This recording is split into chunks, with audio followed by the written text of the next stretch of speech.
starting the recording, and I will be passing the information over to our presenters, who are Rebecca Breda, who is the interim Youngstar Director here at WICA. She has a long history providing formal rating in the state of Wisconsin and in other states. She brings a wide breadth of information to this webinar. She is what I consider to be an expert on formal rating, so you're very lucky to have her here. And you're just as lucky to have Natalie Queen, who is a Youngstar technical consultant who has supported many programs in preparing for formal ratings. So these two are going to do a kind of a tag team presentation and answering of questions, and I think they're both going to be really good, great resources for you in this process. So I'm going to hand it over to the presenters now, and they're going to start to give you some background on Youngstar formal rating, and I will be monitoring your questions from here on out. Hi everybody, this is Rebecca and Natalie, and we are looking forward to spending the next hour and 15 or 20 minutes with you, and hopefully we will have plenty of information here to answer questions that you have, even if you don't have a chance to ask them. Maybe we'll cover the information anyway. I know that there are a lot of you participating in this, and so it does get a little tricky when you type questions in for Amy to keep up with those, but please don't be shy about doing that, because the goal tonight is for you to feel comfortable with ratings.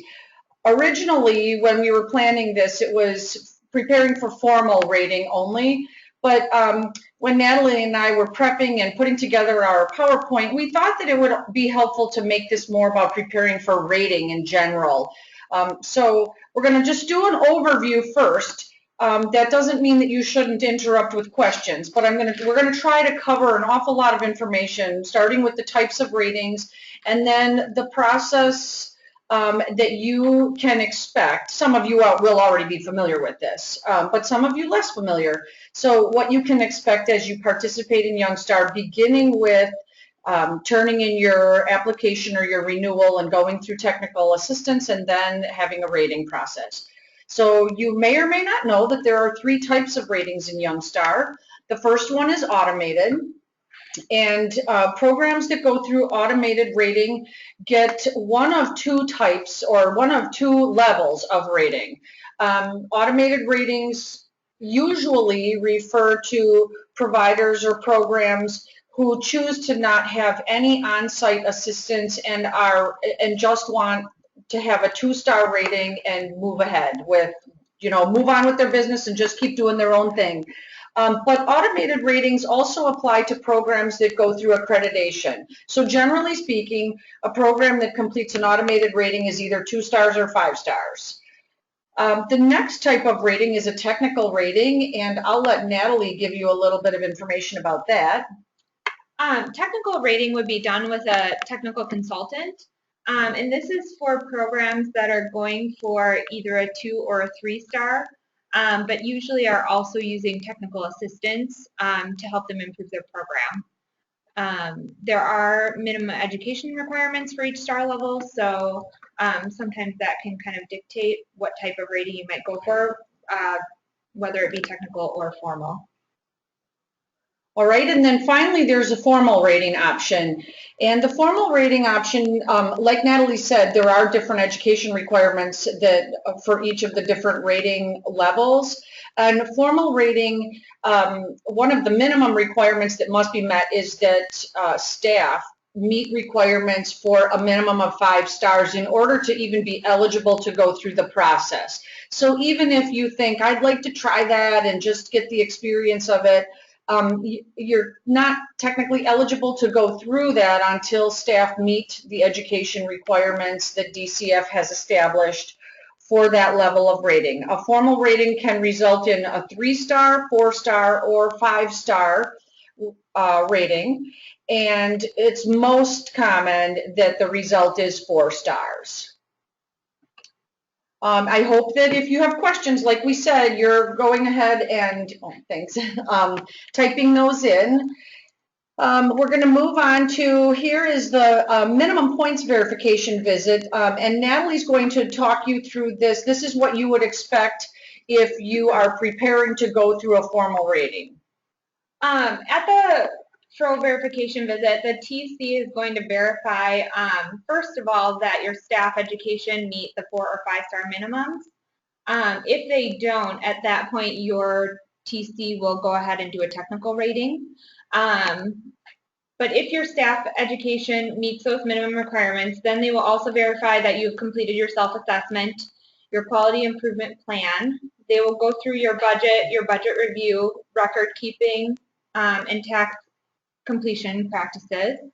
And then they will also verify your food program participation or your menus, and then your allergy and dietary restriction policy. Once they've done that, then they will go ahead and help you with filling out the formal rating request form, and then send you on to Rebecca at that point.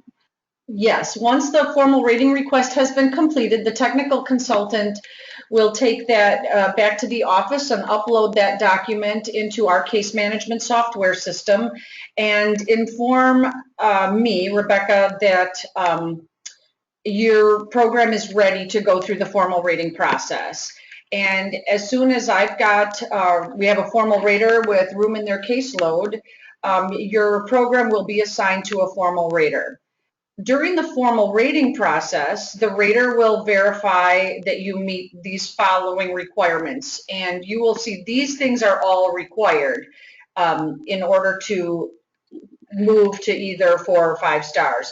So there will be a review of business practices, and that's a requirement for 4 stars, and generally we call that reviewing your personnel policies and procedures. Can I interrupt with a question? Yes, please. There's a question from Robin who wants to know what the minimum requirement for staff. As far as education? Is she in a group or a family program? Robin, are you in a group program or family child care? Group child care. Group child care, okay. And we want to be very clear in giving you these requirements, and so we'll read it right from the evaluation criteria.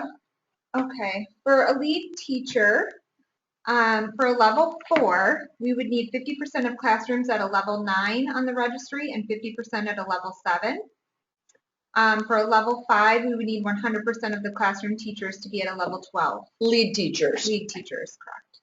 Yes, so that's for teaching staff, and for center director qualifications, it is a requirement that directors for 4 stars are registry level 12, and for 5 stars, registry level 13 or higher. And you can find this information online at the Department of Children and Families Young Star website in a document under a tab called For Providers, and it's I forget what it's called. The evaluation criteria. The evaluation criteria. And there's one for each type of program: family child care, group child care, school age, and day camp. And this gives me a chance real quickly to let you know that day camps are not eligible for formal rating under any circumstances. So, so if you are listening tonight and you are involved with family child care, group child care, or school age, then you could refer to those documents for more information specific to your program type and the technical or formal rating process. So like I said, the business practices indicator C22 is a requirement for 4 stars, and indicator C23 if you are in a group center. This used to be called model work standards. It is referred to now by some as strategic planning. This is a 5-star requirement. If you're in family child care, the indicator is called policies to reduce risk. Both of these are required for 5 stars. They are not required for 4 stars. So if your goal is to earn 4 stars and you choose to not work on these at all at this time, that's fine. And then also, in order to earn 4 or 5 stars, you will have to go through the experience of having environment rating scale observations. And depending on the size of your program and the ages that you serve, if you're family child care, you would have 1 observation, and it would be completed with the family child care environment rating scale. sometimes called the FICRs. If you are group child care and provide care to infants, toddlers, preschoolers, and school agers, you would be rated, or observed rather, using each one of the rating scales at least once. And a minimum of 1/3 of your classes will be observed. So for example, if you have 3 classrooms and one of your classrooms is an infant toddler classroom and one of your classrooms is a preschool classroom and the other one is a classroom you use for before and after school care, 100% of your classrooms will be evaluated with the environment rating scales. You will have to have an ITERS, an ECHRS, and a SACRS. If you have 10 classrooms, it's likely that, well, if you have 10 classrooms, you will need to have 3 observations completed, and usually it's 1 ITERS, 1 ECHRS, and 1 SACRS. But sometimes there's not enough school-age childcare provided, and then we still have to complete 3 observations. So you may have 2 ITERS and 1 ECHRS, or 1 ITERS and 2 ECHRS. Any questions popping up about that right now? No? Okay. Not about this specifically? specific requirements, correct. Okay. And then one other note about the environment rating scales, observation scores must meet a minimum requirement. So if you have 3 observations completed, the overall score for each of those will be averaged, and then you have to meet a minimum overall score, average overall score of 4 to be 4 stars, and to be 5 stars, that average overall score has to be 5. And additionally, there's a required number, or there's a minimum number of points to achieve each star level.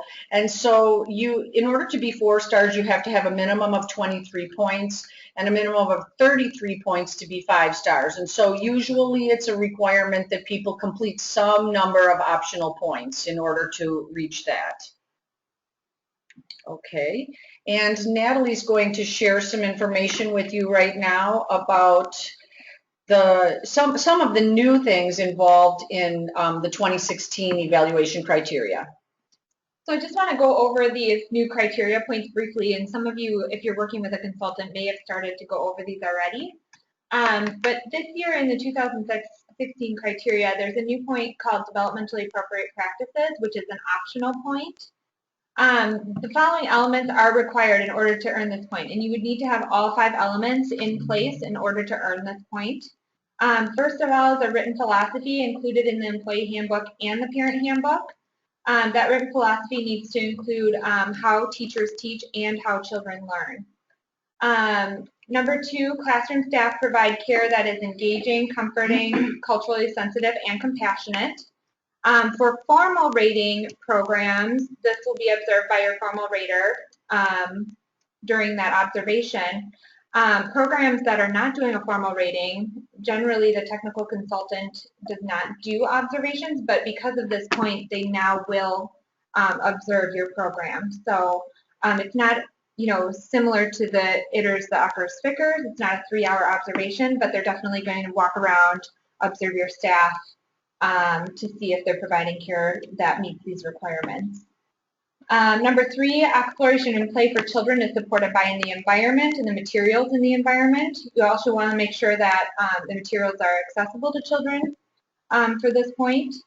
Number 4, children have routines and consistent schedules. This includes having 50 minutes of uninterrupted indoor free choice time for children. And number 5 is reciprocal relationships with families exist between program and families. And this includes having an intake form for parents to complete when they enroll their child. That also includes cultural questions as well. I have a couple questions, I believe, about this slide. So Tammy has a question, how much 15 or 50? I'm 50, 50. 50, 5, Yeah. 0. And can we also, that's in relation to which point again? Number 4, children have routines and consistent schedules. Okay. and can I also say with that that is prorated, I believe, for Yes. shorter programs. Okay. Yeah, I think so. Mm-hmm. I also have a question about whether a classroom is ITERS or ECHRS if half the children are 2.5 and half are 3 years or older. If half are 2.5 and half are 3, that's an ERS because the cutoff is 2.5. If half are under 2.5, younger than 2.5, it would be an ERS. Okay. If it's split 50-50, that happens very, very rarely. I think in the last year that happened maybe twice. It's not very common at all. B.3.3, program implements developmental screening practices. This is a new point for group programs. This was in place for family programs previously. So for group programs, this point is also optional. The director or a program designee would receive the training in the developmental screener that the program chooses. And then the screeners need to be received for every child in regular attendance within 30 to 45 days of enrollment and annually thereafter. And these are screeners that are done by the families. That's a very good point, Natalie. Thanks for stating that, because I think often programs think that teachers complete these. The most commonly used screener, and one with which many of you are probably familiar, is Ages and Stages. But like Natalie said, that is something that is completed by the families and turned in. It is not designed to be completed by the staff. There's several questions popping up. 50 minutes, is that outside time for babies too? That is actually indoor time. Indoor time. Uninterrupted free play inside. Okay, that clarifies that one. What are the minutes for uninterrupted play for school-age care that runs only 3 hours per day? Okay, so if a program is open for less than 4 hours per day, they would need 30 consecutive minutes for free choice. Okay.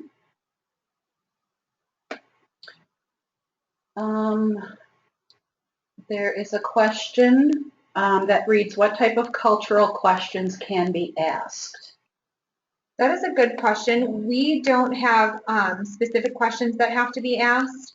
The criteria states that the form must include questions related to a child's background and or culture, but the criteria doesn't specify. A suggestion that I've been giving my programs as a consultant is asking what languages might be spoken at home, and then just kind of opening it up to, are there any special traditions that you have in your family that you would like to share with us?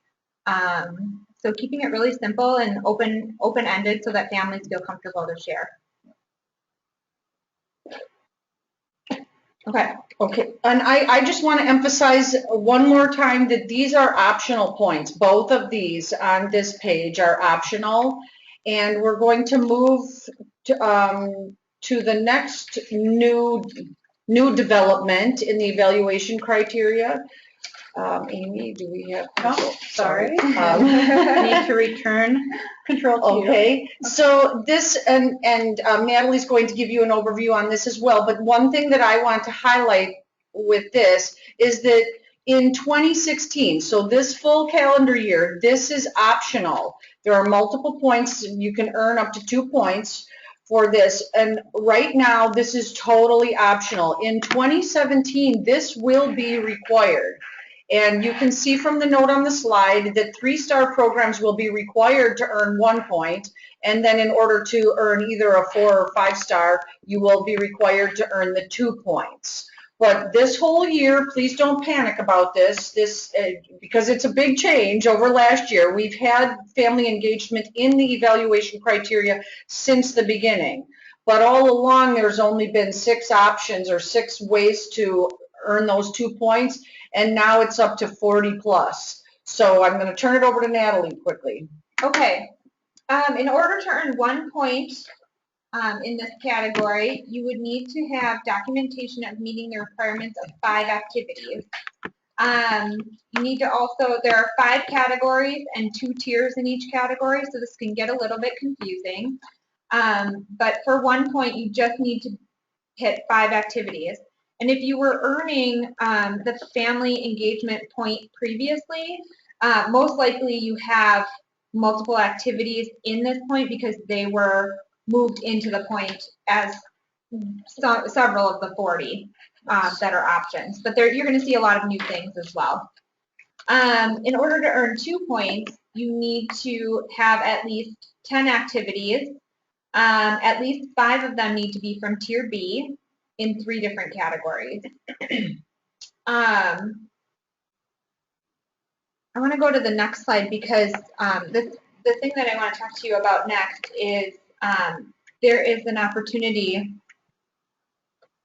Give me 1 second. There is an opportunity for additional technical assistance around this point. This is available through Race to the Top funding for family engagement. You would receive 2 to 4 hours of on-site technical assistance around family engagement, which would be provided by your TC that you have already been working with. In order to receive this additional assistance, you would complete a family engagement application, submit it to your local Youngstar office, and then also be willing to administer a parent survey before and after consultation is complete. This is a really helpful tool to be able to go step by step through this point because it is very long and can be difficult to understand. And as a consultant, I've been working with some of my programs on this, and there are lots and lots and lots of questions about we're doing this, how do we show that, what can we gather for documentation, and making sure that programs, especially 4- and 5-star programs, have the 2 points. And of course, this year it's optional, so it's kind of like a trial run, which is great. So you can go through your rating, and see if you have everything you need, and then implement changes if you need to do additional for next year. And one thing that I would say, I know that the evaluation criteria document appears intimidating because it is long. If you are in a group child care program, the document is 104 pages long. So we know that seems overwhelming and it seems like a lot. And the family engagement indicator in this document begins on page 73 for group programs and goes through page 86. What I want to say about this, though, is do not be intimidated by this. Actually, consider the evaluation criteria your friend when you are going through this, especially with family engagement because it's new or there's so many new options. DCF has taken the time to go through here, and I know I was part of the committee that worked on this for a year, and so we spent a lot of time working on how to write these policies out in a way that would be easy to understand. We came up with examples for each of them, but I just can't encourage you enough to use the document and go through it. There's spaces for you to mark the different activities that you may already be doing or that you want to try to do. And then at the very end of it, which is page, 86, you'll see a gray box, what we call the gray box. And this will allow you to tally up the different things that you are attempting to earn or you believe you've earned, and it will just help you through the process with all of these options. And I see there's a question. It was in reference to the information that you were sharing about Tier A and Tier B points. Can you explain what the difference is between Tier A and Tier B? Sure. Tier A, well, actually, I'm going to let Rebecca do that because she was on the committee. Sure. Tier A generally refers to written policies, and Tier B generally refers to those policies actually being implemented. So if you want to think about it, it was written, sort of designed that the Tier A would maybe be easier to achieve, which is why you would see on the, you don't have to go back to it, I'll do it, that for 1 point to stay at 3 stars, you need to have 5 activities in different categories, but they can be either Tier A or B. So where to earn the 2 points, you have to have them in some in Tier A and some in Tier B. We would expect the Tier B options are more challenging. But I would also say, from having been out in the field, the last 5 years evaluating this, that many of you are already doing these things, at least some of them, because all 6 of the options that have been in the evaluation criteria up until now actually just rolled into this new criteria. They're in different places, but if you look through here, you will find some things that look familiar. And I really can't emphasize enough that you get to know this section and ask your technical consultant questions.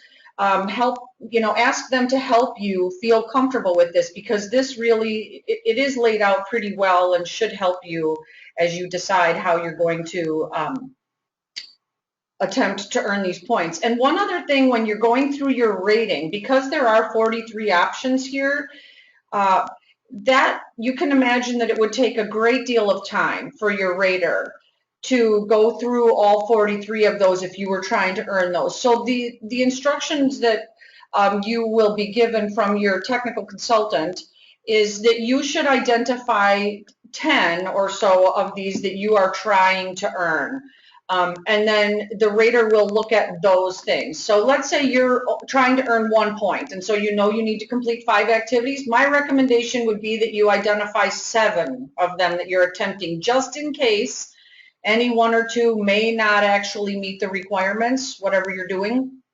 And if you're trying to earn 2 points and you need to have a minimum of 10 activities, I would recommend trying for 13 or 14, just to give yourself a little bit of wiggle room. But I think it would be a real challenge for you and your staff if you were trying to do 43 of these. So let's see what comes next. We have some important reminders. I would like to just review these quickly. Remember that indicator C.2.2, business practices, is required to earn the 4 stars. Most business practices policies must be in writing, and they must be available for review on the day of your first formal rating site visit or on the day of your technical rating. Those things have to be present on that first day. Indicator C.2.3, which is model work standards, or now it's full staff strategic planning for group programs or policies to reduce risk in family, that indicator is required to earn 5 stars. And one other note about the full staff strategic planning is that you must have a written document describing the process of maximizing staff engagement and a written action plan. So make sure that you have that written out. It has to be written. If you just describe that process to somebody and say that's what we did and it's not written, you will not be awarded the point, because the requirement is that it be written.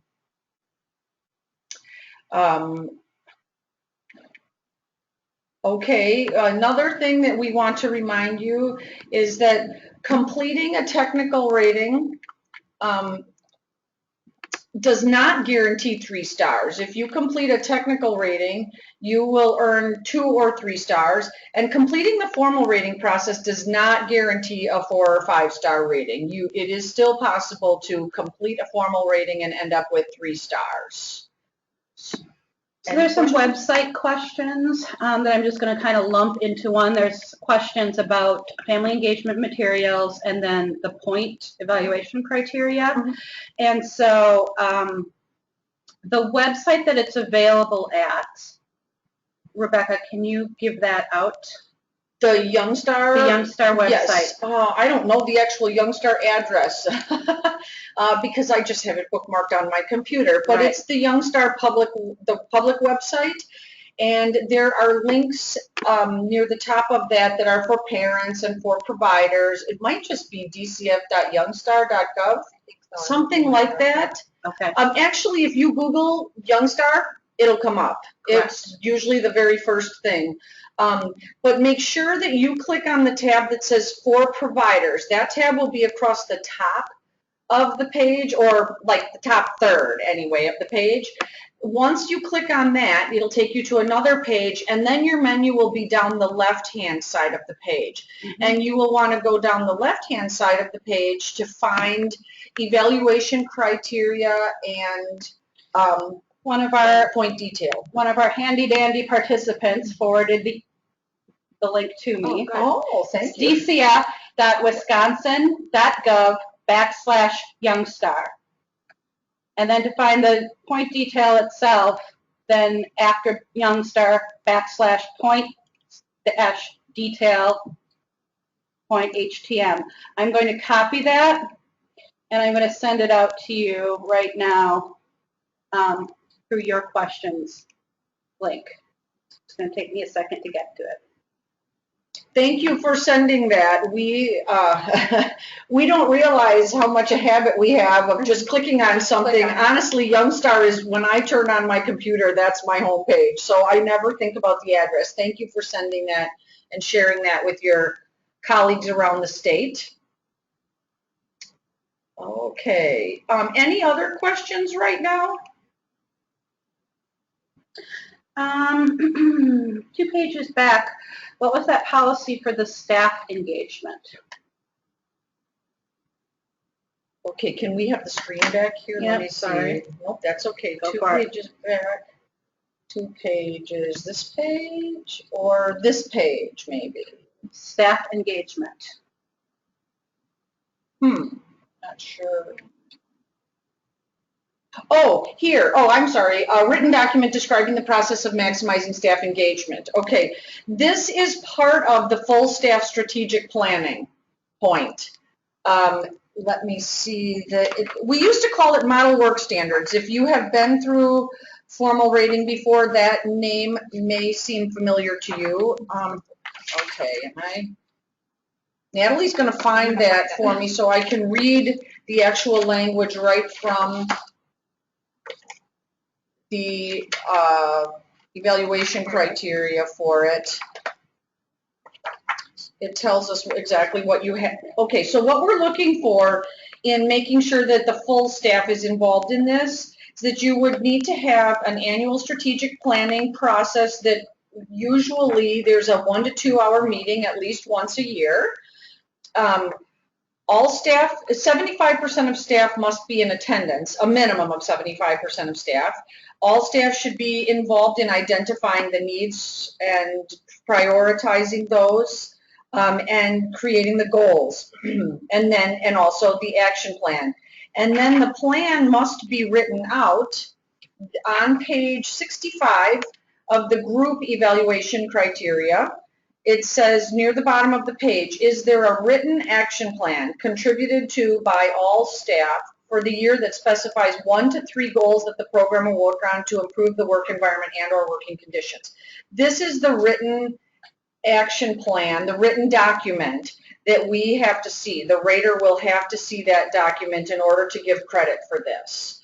And that written plan should tell you, it should have clearly stated goals, the names of the people who will be engaged in helping to achieve the goal, and that will usually be members of the staff, but might occasionally be other individuals outside of your center staff.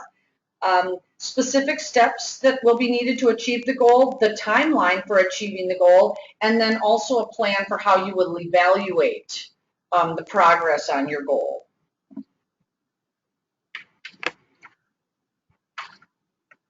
Okay, any other, let's see, I'm going to forward this again. Any other questions right now?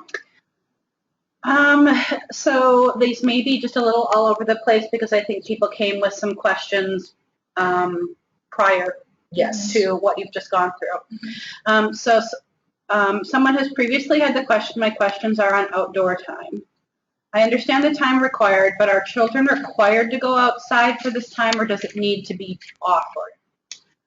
Okay, this sounds like a question that goes very well with the environment rating scales, because often there are multiple areas in the rating scales where there is a requirement that children have outdoor time. Licensing also requires that children have the opportunity to play outdoors every day. There's a weather permitting policy, and you should be aware of what that is. Licensing has established that policy, and that policy is for children younger than 2 years of age if the real field temperature, so the temperature plus the wind chill temperature, or factoring in the wind chill, if it is 20 degrees or warmer, children younger than the age of 2 should go outside. I mean, that's the licensing requirement. They need to have outdoor playtime. If it is for children older than 2, well, 2 years and older, They need to go outside if the real field temperature is 0 degrees or warmer. You may be asked that question during your rating. As a matter of fact, it's very likely you will be asked that question. So you will need to be prepared, first of all, with the knowledge of the licensing requirement, and then also with hopefully examples of how you meet that requirement. Hopefully happens on the day of the observation. If you do not go outside and the weather permits that outdoor play, and that happens during an environment rating scales observation, you will not receive credit for that. The environment rating scales requires time outdoors, and there are a couple different indicators in the scales that require a minimum of 1 hour outdoors. That does not have to be all at one time. It's often 30 minutes in the morning and 30 minutes in the afternoon, or some combination like that. But yes, there is a requirement for children to go outdoors. And that's every day. That is every day, yes, and it's every child. Okay. Another similar question is the phrase teacher-led activity is often referred to. Does this mean, does this need to be offered every time you come outside, or only when children cannot find anything to do? No, this is something that should be offered, but offer is the key word there. The children are not required to participate in a teacher-led activity that is being offered. But the teacher, yes, when they go outside, the teacher should be prepared to offer an activity that he or she directs for the children. It could be a game of tag. It could be hide and seek, where there's lots of physical activity taking place with that, running around. Could be relay races. It's just something that the teacher has planned and is offering, but that she or he should not require all children to participate for 15 minutes. Could you give a suggestion of a teacher-led activity, physical activity for infants? I don't think that's... Yeah, teacher-led is not a requirement. Yeah, they just need to have opportunities to go outside at least twice per day to explore, and 1-year-olds need to have active free play. Okay. Yes, there's no requirement for teacher-led physical activity for children younger than 2 years of age. Right. Okay. There's some continuing questions about degrees and temperatures and going outside. Is the best source for that information your licensor? About like the specific degrees and things like that? Yes, or the licensing handbook. If you look in the licensing handbook, there is actually a definition in there at the very beginning. It's under the definitions section, and it describes inclement weather. So I know when I first moved to Wisconsin and was looking for the weather permitting policy, I kept looking up weather permitting. And it didn't ever tell me the definition of weather permitting. The definition is for inclement weather. But it's right in your licensing rule book, and definitely your licensor should know that. Your technical consultant will also have handouts for you that I see all over the place in programs, that they're a graphic with temperatures in blue and red, and yes, wind chills and heat index. So that's available, and formal raters also would have that if you would want one of them to bring that during your rating.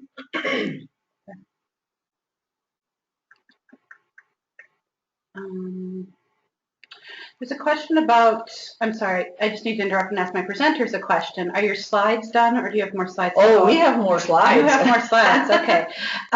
There is a question about the ASQ. Ages and stages. Yep, that's ASQ. And the specific question are, can we use ages and stages? I've heard that we couldn't use it. You cannot use it as a developmental milestone assessment. It's a screener. Right. So yes, it would be used under the screener point, which is different than the individual child assessment. Right. It absolutely does not count as an individual child assessment, and we cannot state that clearly enough. But it absolutely does count for the new point that was added this year for screening. So That's a really good question, and actually it's a wonderful thing, in my opinion, that DCF has added this point to Youngstar for groups, because many programs were using the ASQ as an individual child assessment and were not earning any credit for that, but they were actually using it. It was being completed. And so now that they added it as another point, it's possible to earn that point even if you're not doing individual child assessment and you happen to be completing that. But remember, who completes it? The family. The family completes that, not the teachers. Okay. So we're going to move along, and because Natalie is a technical consultant, she's going to walk us through quickly the technical assistance process.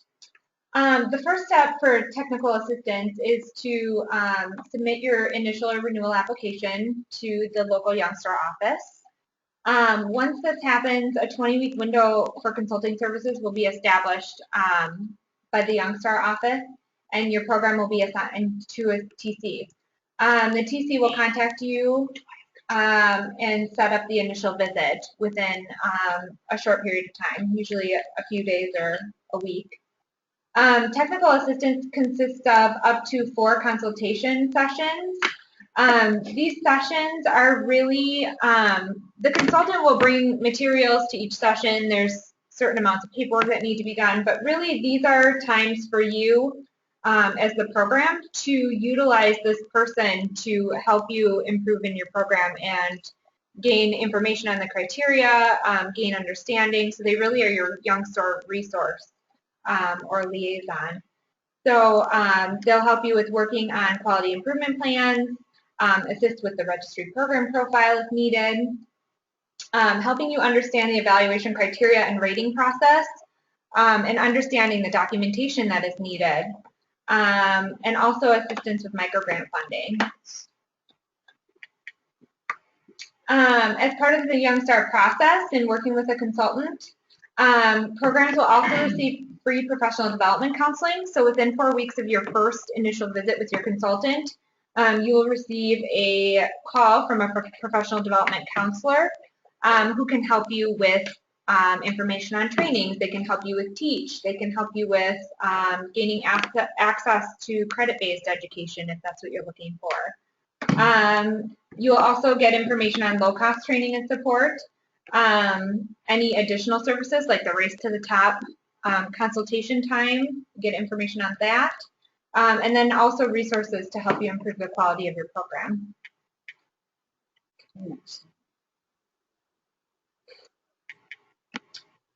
At the end of the consultation, the TC and provider will schedule the technical rating visit. This is if you're going for a 2 or a 3-star rating.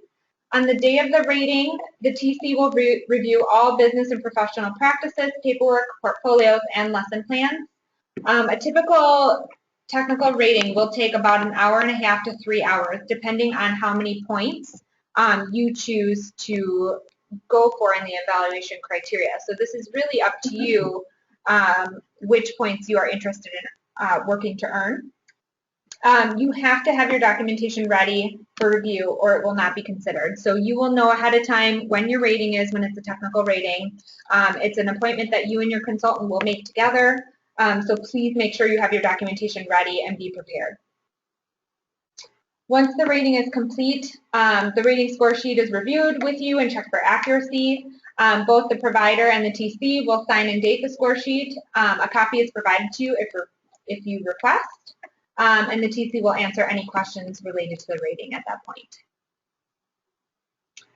Okay, now we're going to do a high flyover of the formal rating process, and I'm going to try to move through this quickly because I really want there to be enough time for you to ask questions. And so if it seems like we're going too fast, write your question down, type it in, whatever, and we'll get to it. Like we already mentioned, there will be a formal rating request that is completed and turned over to your technical consultant. This would be, if you remember earlier in our PowerPoint, what we called the minimum points verification, or sometimes called the FRO verification visit. So at the last visit that your technical consultant is providing you TA, you would complete that form. Your TC will then turn that in, and as soon as possible, you will be assigned to a formal rater. Usually that is within 1 week. Occasionally we get a little bit backed up because there are times of the year when lots of people are making requests. For example, right about now, we're starting to get more requests for programs that close for the summer. And so if they are going to have a formal rating, they have to have that formal rating completed before the end of their school year.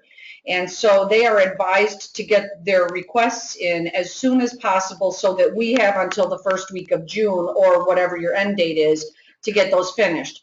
Then in the summer, we have a rush for programs that are only open during the summer. So occasionally we have a harder time getting this assigned out in the first week, but that's our goal. The formal rater will contact you. We call this an initial program contact. When they make that phone call with you, they will exchange contact information. So make sure that you each have an email address and a phone number to be able to contact each other.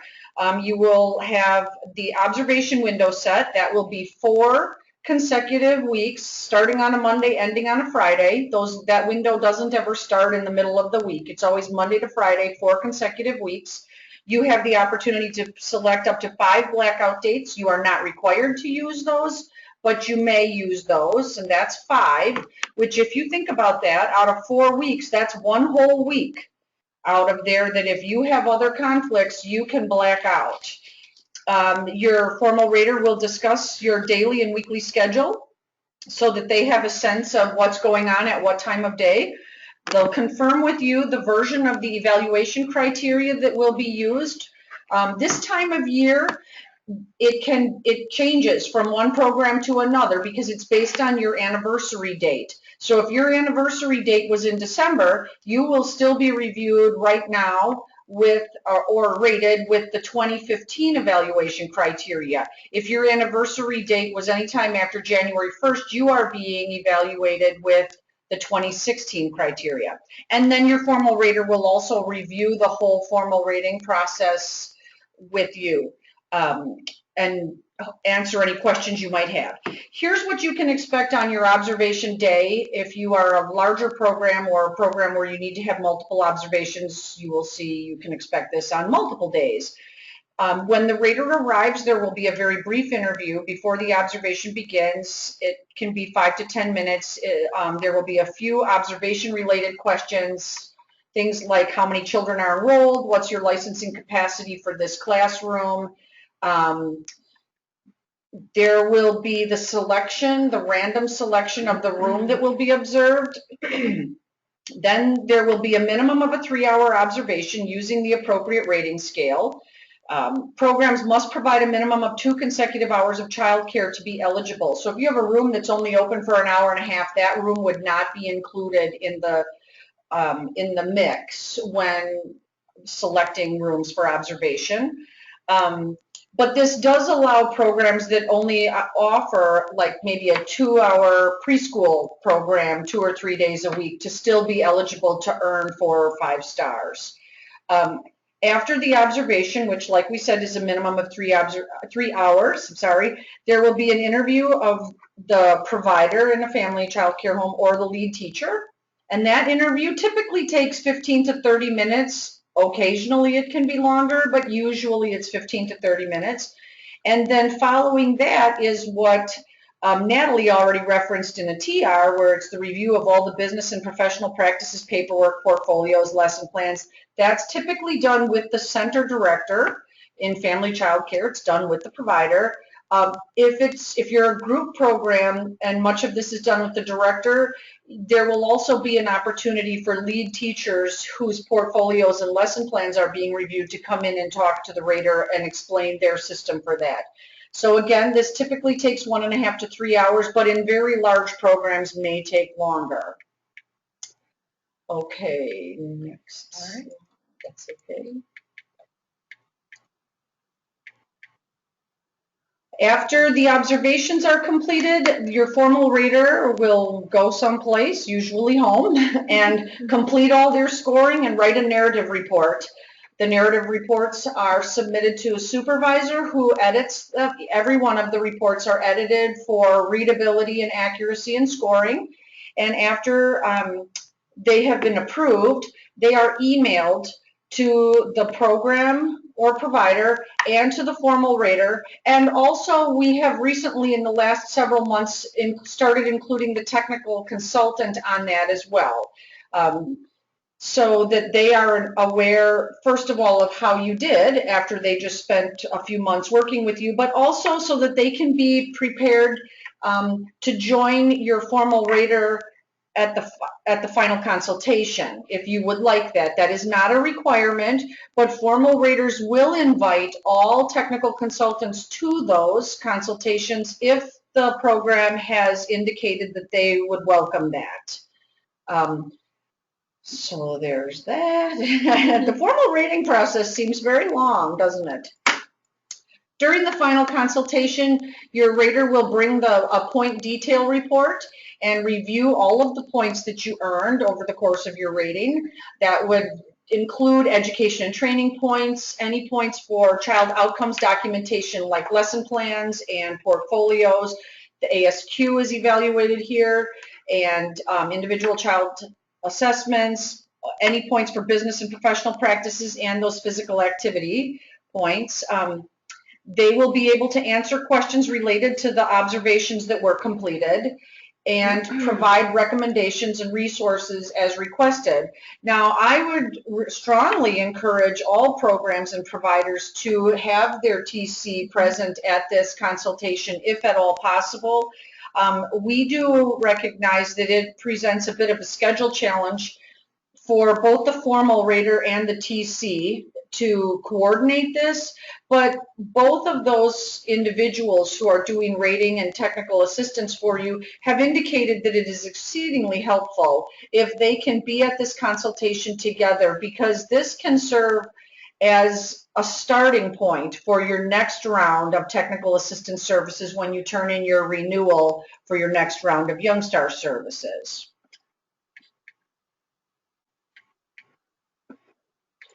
Anybody have any questions? This is a great time to go over things specific to formal rating. Okay. Here's a question about snacks. Okay. I've been told by my TC that I need to keep account of how many children eat snack each day in my after-school program, although no one ever looks at it. What is this point needed for? So I guess my question would be, I'm assuming that they are not part of the food program, because it is required under the budget point and record keeping that if you are not part of the food program, that you do show menus, and in that you do also need to show counts of children that are being served each meal. So that is my assumption of why they've been asked to do that. So the TC then, either in the technical rating or in the thorough verification visit, should be verifying that along with the budget, the taxes, and all that, the menus. Okay.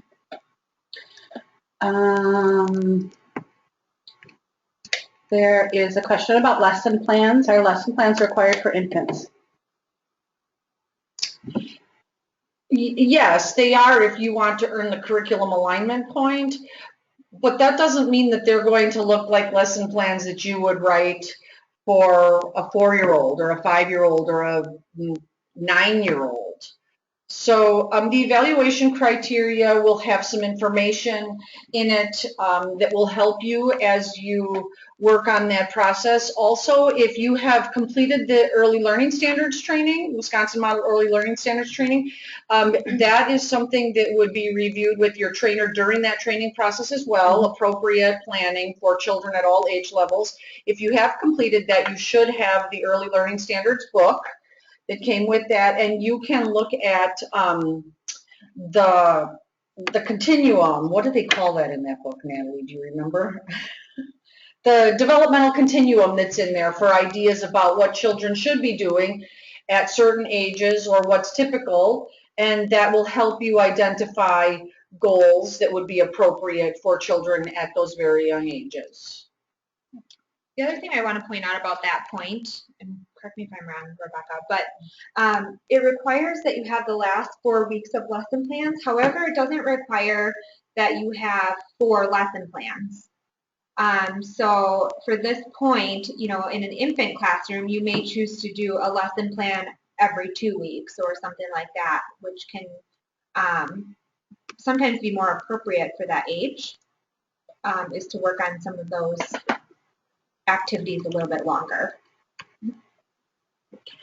And I think there's just a couple questions of clarification. So a formal rater actually comes out to your program and provides and does the observations. That is correct. Absolutely. They're on site. They are on in site. Your classroom for that amount of time. And the first day is usually about a 7 or 8 hour day, because the very first day includes an observation, teacher interview, and the review of all those business practices and child outcomes documents. Second and subsequent observation days may be shorter, should be shorter. Right. And just in terms of timing, after you've worked with your TC is when the formal rater comes out. That is correct. And as a matter of fact, that's another really good question. Your technical assistance must be complete in order for you to request a formal rating. The one caveat to that is there are some programs that have been through formal rating a few times now and are pretty comfortable, want to move ahead to their formal rating right away. So they ask their technical consultant to come out for an initial visit and complete their minimum points verification very early, right away, first visit or something. And then their technical consultant can save the rest of their technical assistance hours until after the formal rating has been completed. And in that case, the technical assistance is not marked complete. It is returned to a pending status. But it can't be in progress. So you will not be allowed to have your technical consultant come out in the morning and your formal rater come out in the afternoon on the same day and do services, unless it's a final consultation.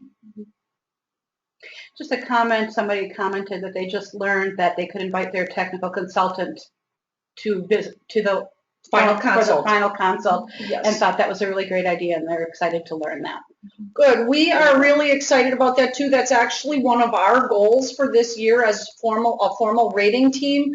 One of our goals is to have technical consultants invited to 100% of final consultations, and then to see an increase in the number who actually attend those. So thanks for that vote of confidence. We're looking forward to it. Okay. I have another question that's specific to a point within the point detail.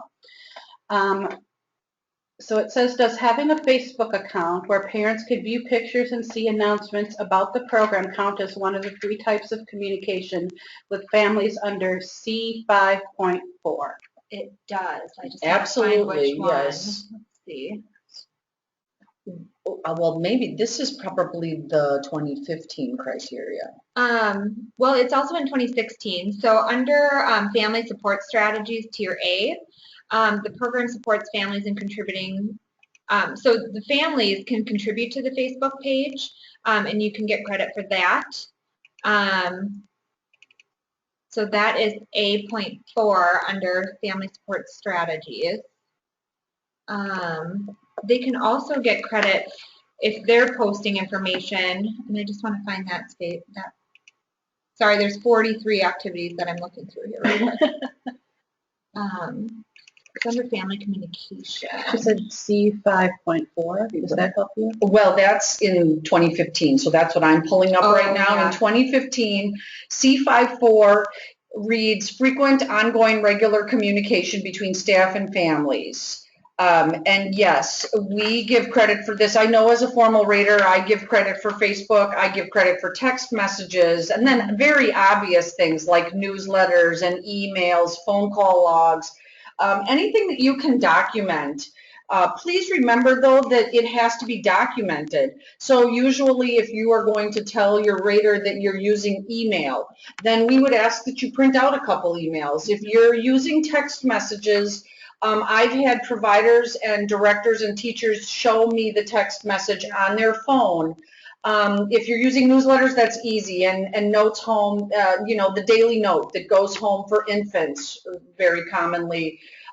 So if you're using Facebook, even a screenshot of something, let me just caution people, just one thing that I always want to keep in mind with the use of a Facebook page or something like that is just remember if you're taking pictures of kids, what it's okay to post on there and what it's not okay to post. But if it's a secure and restricted Facebook page just for families of your program, it's really an awesome way to share things very immediately with families. And I will share that one time I showed up to complete a formal rating at a program in Milwaukee, and as I was walking in from the parking lot, the director came out and took my picture, and by the time I left, I was on their Facebook page. They were letting everybody know that they were having their formal rating that day. That's exciting. It's in the 2016 criteria as well, yes. under family communication strategies. Which it will be page 80 in the group evaluation criteria. The very last one on page Yes. 80. A6. Another good question, no thanks. Any more? Okay, yeah. A person asks a phrase that they probably hear quite a bit, which is the Wisconsin interpretation of rating scales. Aha, yes. Can you explain a little bit about that? Yes, in the environment rating scales, there are some things throughout, in all of them, all four of them, the ITRs, the ECRs, the SACRs, and the FICRs.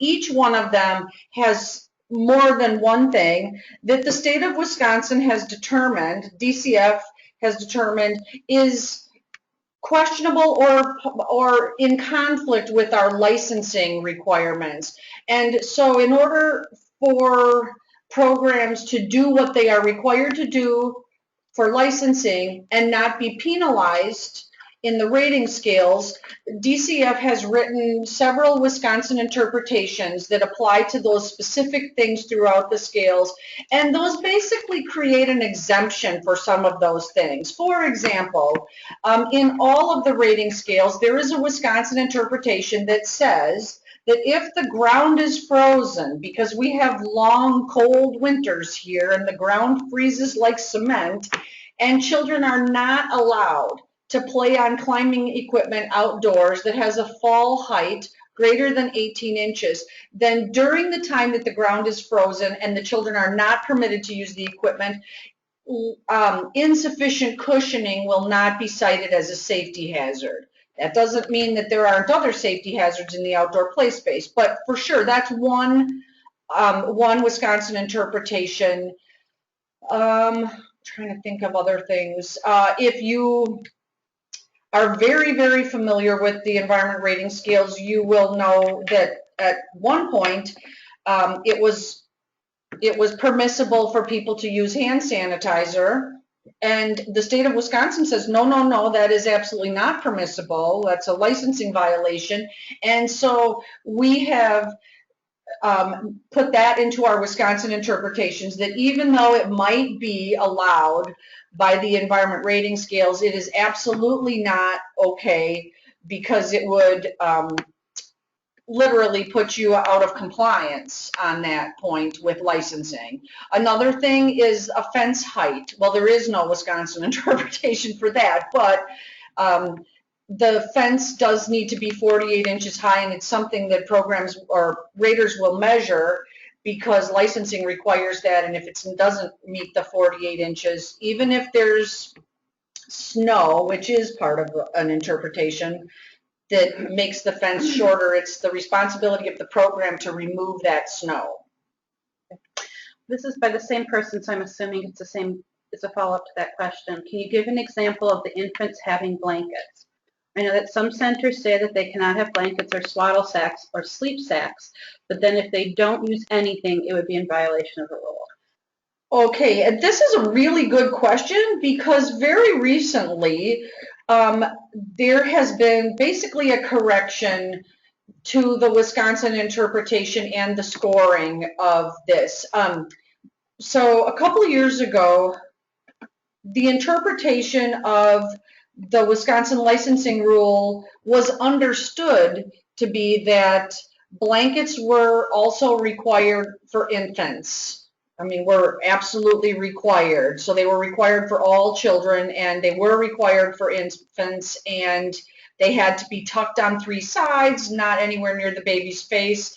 Or in lieu of that, programs could choose to use a sleep sack, which is much like, you know, like footy pajamas with the legs all one big leg. And you zip the baby into it. So not a sleeping bag style thing. And definitely swaddling sacks or swaddling blankets are out. Those always score poorly. But what was happening around the state is that there was a little bit of wiggle room in the actual licensing rule around the use of blankets, and it was determined by licensing that the use of blankets with infants under the age of 12 months is not in fact required. So you do not have to use blankets or sleep sacks even with infants under the age of 12 months.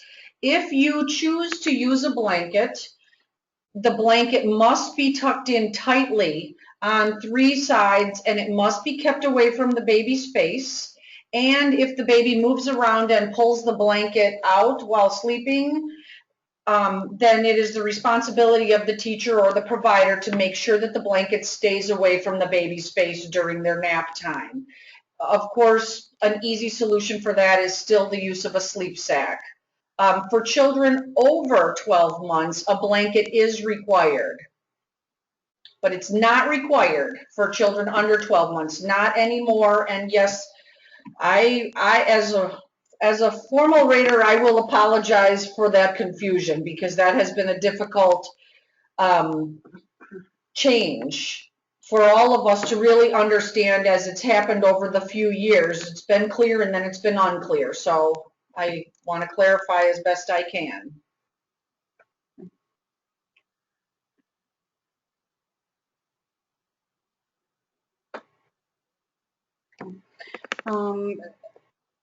So she's, again, familiar with the rating scales. What if there's a parent note? The parent note requesting swaddling. Okay, we've sent that question to the authors of the rating scale, and the answer that they have given us is that swaddling in the circumstance where a parent wants it, there must be a doctor's note. The doctor's note must be for a specific child and for a specific period of time. It can't merely be requested by the parent, and it can't be open-ended, and it cannot apply to more children in the classroom than the one child for whom the note was written. How new is the law saying that infants don't need blankets? Well, apparently, my understanding is that the licensing rule is not new. How new is this clarification on the Wisconsin interpretation? That started January 1st. That rolled out with 2016's Wisconsin interpretations. And this is a good chance for me to say that in addition to finding the evaluation criteria on the Youngstar website, you can also find the Wisconsin interpretations and what we call additional notes for clarification that are related to the environment rating scales, and those are all available to you on that website in PDF form. You can save them to your computer, you can print them out, whatever you need to do, but every year, those are updated once a year, and when they are updated, usually they are, those documents are updated around Thanksgiving time, and then sometime in the month of December, they're finalized by DCF so that by the first of the year, they are available. And then they're used for that whole calendar year. And usually the changes are very minor. The blanket thing was kind of a big one this year. But as for this year, for the additional notes for clarification for the environment rating scales, it's the first time since Youngstar started where there were no new notes. Nothing changed at all for scoring the environment rating scales.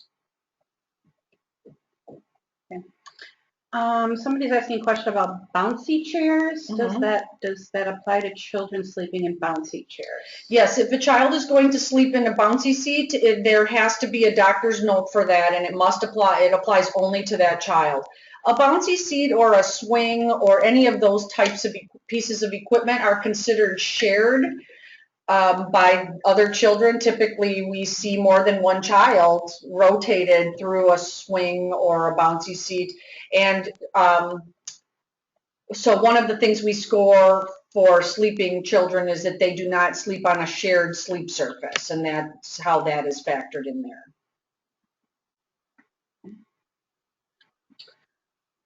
I think we've answered all the questions so far. Okay, good, because we have a few tips for that we'd like to share with you, and we'll just go over these quickly. Natalie, you want to take a turn here?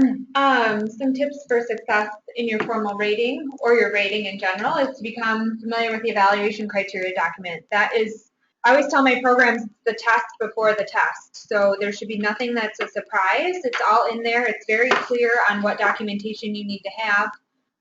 Of course, if you have questions, ask your consultant, but be very familiar with that. Use resources on the Youngstar website. Rebecca has talked about a lot tonight, that a lot of great resources that are on that website. Requirements related to child outcomes must be met for each child. And be sure to gather your required documentation in one place. And again, be ready on either the first day of your formal rater visit or the date that you set up with your technical consultant for your technical rating. Because if the documentation isn't there, it's not going to be counted. And one more thing that I want to say about the evaluation criteria document is you will get that document multiple times. I am certain that each technical consultant brings a hard copy of that document when they come to visit your program for the first time, and they leave that document with you, so you have it in a hard copy. I also know for certain that the formal raters email that document to you after they make that initial phone call contact with you, when they will send you an email confirming details like your observation window and your blackout dates, and they will make sure that you have that document attached to that as well. So Natalie says it's the test before the test. I think it should be one of your best friends, and the other best friends you should have would be your technical consultant and any other a formal rater that you may have had in the past. Prepare for your observations by reviewing the appropriate environment rating scales, the notes for clarification, and the Wisconsin interpretations. You could consider asking your technical consultant to do a mock observation. Formal raters are trained to a very specific degree of accuracy and reliability on those rating scales. Technical consultants are also trained to some extent on those scales, and they know an awful lot about them, and they can be a wonderful resource for you if you have them walk through your classroom and spend even an hour and use the rating scale to look at maybe even just one of the aspects of the scale that you'd like to look at. But ask your TC for that, and pay close attention to definitions of much of the day and substantial portion of the day. Those things specifically relate to the environment rating scales. And that actually is everything from our presentation, and we covered a lot, but we do still have a few minutes left. So if you have any final questions, please note that both my email address and Natalie's is up on here, and we welcome emails from you with any questions, and we frequently get those, so please don't be shy. There's a final question here about portfolios, about what should be in a child portfolio. Oh, it's just that wide open? What should be in there? That's what the question is. Okay, portfolios there are 5 categories, or sort of, I'm not sure if that's what you'd call them, but 5 things that we want to see in there. We want to see some documentation of what the child has learned and how the child has gone about learning. This could be notes. This could be photographs with notes to go along with it. This could be an individual child assessment that is housed in the portfolio that would clearly show where At some point, they were not achieving some milestone and now are. The second category would be some documentation of how the child thinks, questions, analyzes, synthesizes, produces, and creates. This can be shown through observing the child in play and then documenting that, writing some anecdotal notes about that. The third one, how the child interacts intellectually, emotionally, and socially with others. This is very nicely shown with photographs of children playing near or with each other, along with an anecdotal note that the teacher has entered that includes a description of what was happening at the time of the photo and how those children were interacting with each other. Number 4, goals or learning objectives. I mean, whatever language you choose to use there, either goals or learning objectives for child outcomes. And let me stress this, that each entry of a goal or learning objective in the portfolio must be dated, including the months where goals have remained the same. When Natalie mentioned earlier that you don't have to create new lesson plans, I mean, your lesson plans should be built off of the goals for each child. And if a goal is going to remain the same because the child still can't tie their shoes, or the child is still not walking without assistance, or whatever, putting on their jacket and zipping it up themselves, then you would note that. If you're keeping that goal the same, it was your goal for January and in February it's still the same, you would want to date that and put a note there that the child made some progress or did not make progress, and what is the date, and you are going to continue with that. And if it's still the goal in March, you would again date that and make a note about what progress was or was not made. And finally, the last category would be artifacts or samples of the child's work. And a very common question we get related to this is, how do we document work for an infant? And the best way to document that would be to have photographs of a child maybe attempting to pull himself up, or a child reaching and beginning to roll over, crossing the midline to grasp something. So, and then a description to go with that. So those are things that we need to see in the portfolio, and we need to see that at least one item is added to the portfolio per quarter. So every 3 months. Okay. There are workshops on just the portfolio preparation. And I'm sure that if you go to the registry website and do a search for some trainings, maybe you may be able to find something in your area on portfolio specifically. Yes. Or when your technical consultant comes, they can spend some specific time providing support around that topic. WICA also has a training calendar online. I believe if you go to Collaborating Partners website, they have training calendars.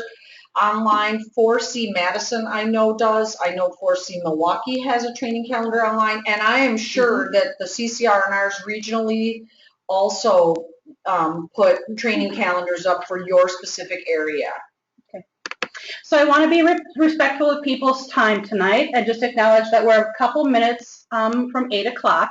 I just want to provide you with some closing information on this webinar. However, Rebecca and Natalie will stay around for a couple minutes afterwards while we continue to answer questions, but I'm going to provide you with the ending information so that if you need to log off at 8 o'clock, you can do that. So this is what I'm going to tell you. Remember that once you sign off of this webinar, you will receive an email from WICA from GoToWebinar in about 1 hour, and that is going to include a link that will help you to complete a training evaluation and therefore your registry credit. So please make sure that you go and do that afterwards. That's the way that you will receive your registry credit. That must be completed. So I want to thank you all so much for participating tonight. You guys had some great questions. And please look at our WICA training calendar and see if there are some additional opportunities that you might like to participate in the future. I hope you all have a good night. And remember, we're still going to stick around and answer a few more questions, but you're welcome to log off at this point if you want. And if you advance that one slide, it does have that little bit of information about it. Oh, sure. There you go. Okay. Here's a couple more questions from recipients, and it looks like Not many people are logging off. People are sticking around.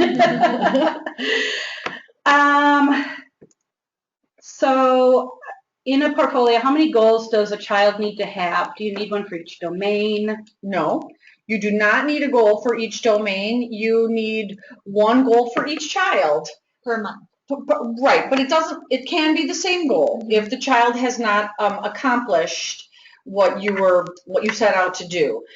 So each child needs at least one goal. Now, having said that, I would actually encourage you, since there are 5 domains, and I have seen some assessment planning and goal summary sheets that DCF has put out there and that TCs have shared with programs that actually have space on them for identifying a goal in each domain. And if you have one of those, I would go ahead and identify a goal in each domain, because then if the child achieves the first goal that you put on there for January, you don't have to reassess the child to come up with another goal. You've already got one.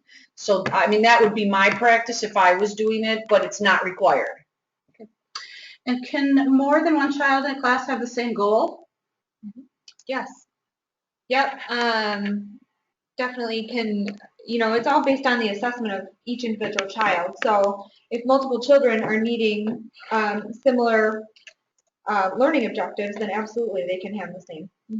It would not be common, or I would not expect to see that every child in a 4-year-old classroom has the same goal. So that would be a red flag to me as a rater.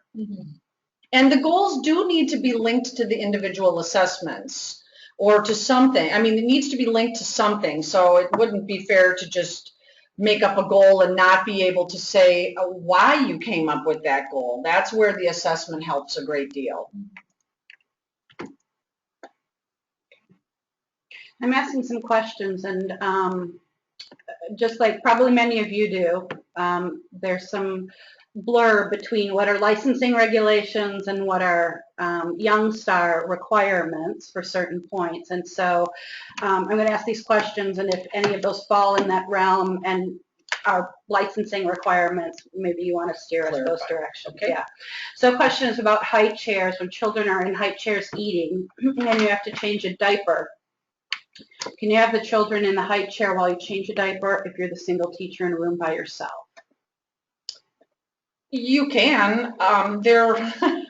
If you're going through formal reading and somebody is there doing an ERS observation, a couple of things that could impact your score for that is if the children are eating and there is not an adult within arm's reach.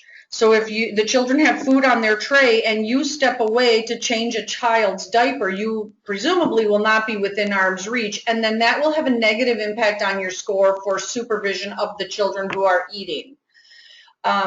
If you know you have to change diapers, and so one of your ways of keeping all of the children out of trouble during that time, if you have several mobile children in the room, is to take each one and put them in a height chair and just have them sit there while you do your diaper changes, that can have a negative impact on the score if the children are confined in that piece of equipment for a lengthy period of time with nothing to do. So if you do not provide them with a book or some other activity, some toys on there, so that can have a negative impact on the score. Here's another one. What is the time limit for children going for walks in a buggy without violating the 15-minute restrictive equipment rules? The buggy will not be a violation of the restrictive equipment if they're out on a walk.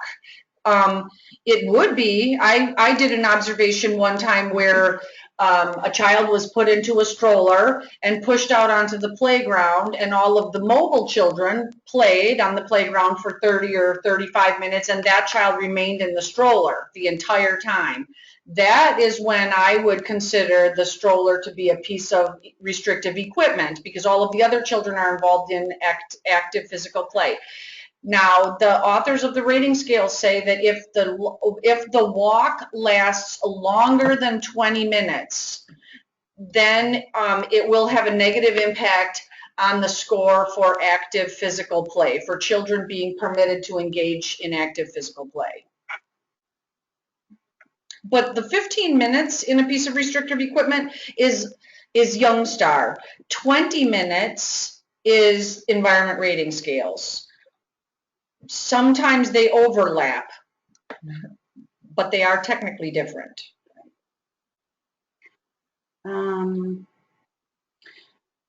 Somebody asked for clarification about the portfolio information that you mentioned. Where can they get that information? In the criteria for group programs, it starts on page 29 for the 2016 criteria. For family programs, let's find the page for you.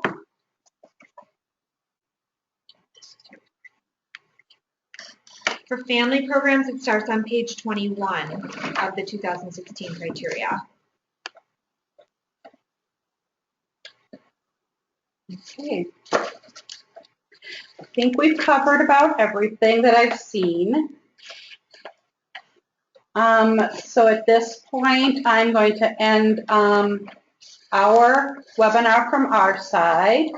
Again, this will be eventually, what's the word? Archived. There's the word.